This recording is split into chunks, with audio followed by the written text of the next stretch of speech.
got huge ambitions as a governing body to really grow the sport, grow the participation, grow the volunteers, increase our performance level. And you know, that's what London's done for us. There's no better learning curve than playing China, Japan, South Korea.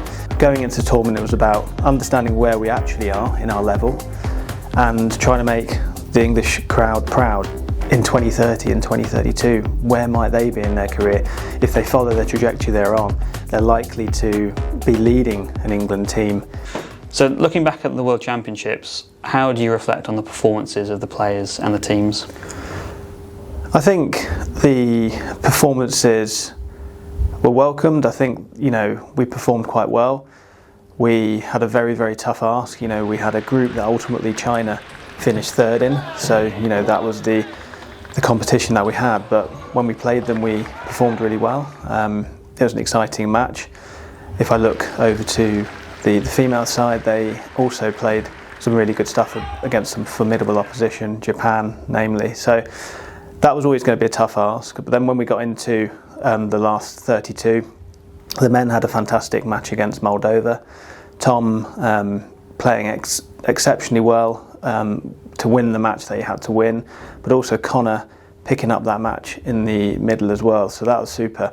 And then the women's team playing Ukraine in the last 32. Though it didn't quite go our way, I think Tintin played really well. And the younger players in the team, so Ella and Tia, I think played a good match. So from a developmental point of view, we were quite happy. I think we're gutted we didn't make the last 8 in the men's team. I really thought we had that in us. So that's a tough pill to swallow. But if we look back in the grand scheme of things, I think we can be proud of what we did, but we've got plenty to work on.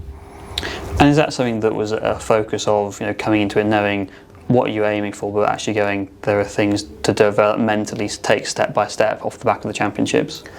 Yeah, definitely. So the first big thing for us was to understand how we match up against the best in the world. There's no better learning curve than playing China, Japan, South Korea.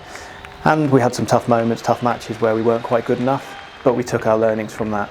We also had some matches that maybe we wish we had them again because we were that close from having extraordinary victories. So yeah, I think going into the tournament, it was about understanding where we actually are in our level and trying to make the English crowd proud. And, you know, I think there were some great matches that the crowd enjoyed, and, you know, not getting to the last 8 in the end was a great disappointment, but getting to the last 16, having a good match against Moldova was good.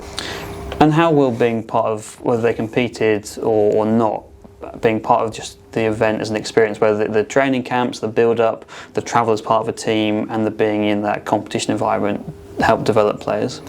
Yeah, I mean, we took the view that we're unlikely to maybe play our number 5s that were sitting on the bench, but we really felt that it was still a great opportunity for Joseph Hunter and Alyssa to be on the bench, learn from all of the preparation. So we spent together as a team about 5 weeks, and you know, the preparation, the behaviours that we expect in the senior team, being at the World Championships, literally knocking and playing next to the world number 1s, you know, understanding what it takes when we're recovering, the performance analysis that goes into before matches, all of the stuff that, you know, ultimately ends up with someone playing a good match on the table.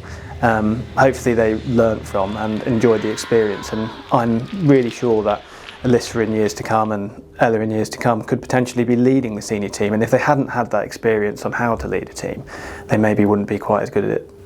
So it's really taking a long-term view on, yes, the championships and the opportunity they presented in 2026, but actually looking for generations, but also the players that are currently here, where they can go to next.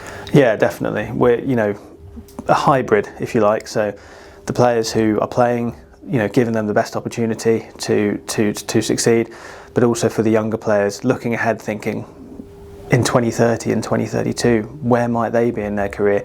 If they follow the trajectory they're on, they're likely to be leading an England team in the future, and all of the learnings that they took, I hope that they can, you know, really come to fruition in years to come.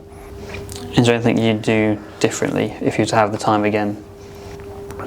Do you know what? I normally have loads of regrets. I'm a little bit meticulous in. I'm always thinking, oh God, why didn't I do that? Why didn't I do this? I should have done that. But I really felt we put our best foot forward and we tried our absolute hardest. And it wasn't through lack of effort. It wasn't through lack of preparation. It wasn't through the team maybe not being quite as together as we wanted them. I really felt like we hit everything we wanted to hit. And on the day it didn't quite go our way to get to the last 8. But I wouldn't say there'd be anything I'd change, actually, no.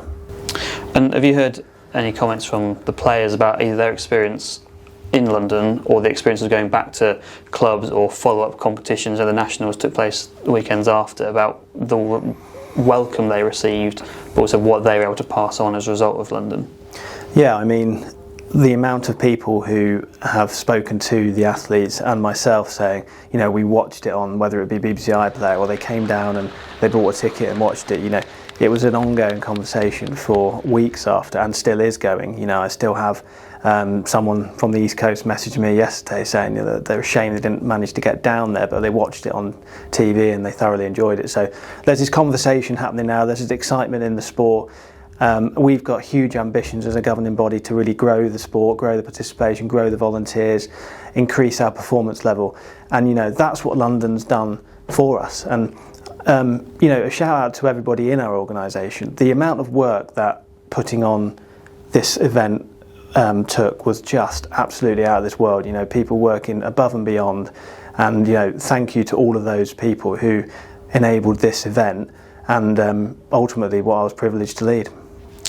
And personally, from yourself, is there a particular highlight? I think the highlight in general will just be having the honour and privilege to lead a team in our capital city, which happens to be my favourite city in the world, London, in Wembley, World Championships. I don't think it'll ever happen again in my time leading this programme. So to be able to say in years to come to my children and grandchildren that I led a team in Wembley to a World Championships that had such incredible sports presentation, but not just that, how many teams came over to London and played that World Championships, is the thing that I'm most proud of.